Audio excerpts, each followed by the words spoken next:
Okay, that's good.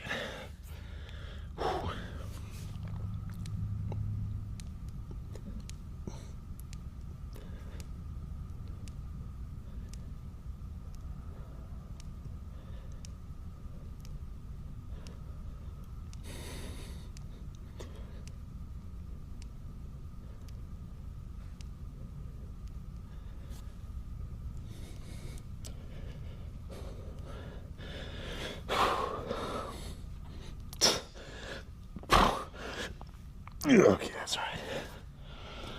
Whew.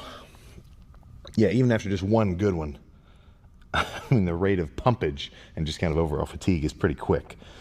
For those who've been curious when I describe the forearm training setup as such, right? Of course, I've warmed up, but I'm not going to go so wild today.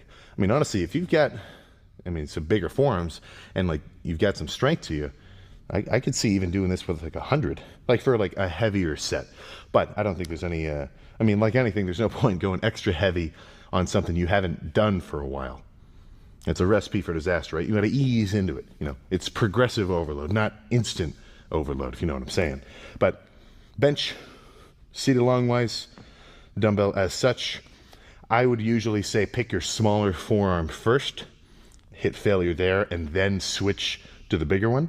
So if I fail the left arm at 15 and my right one could do 20, I'm still going to limit it at 15 when I move on, just so the left one gets a little extra oomph and can catch up.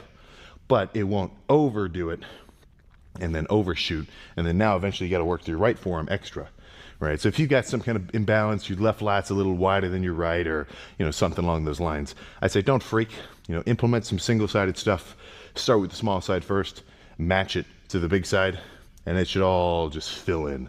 And half of those imbalances are only something that you notice on yourself. It's not something anybody else even thinks about, right? So I'd say don't freak there, but don't catch yourself doing like an extra 3 sets on one side than the other, because gains are slow, but they're steady.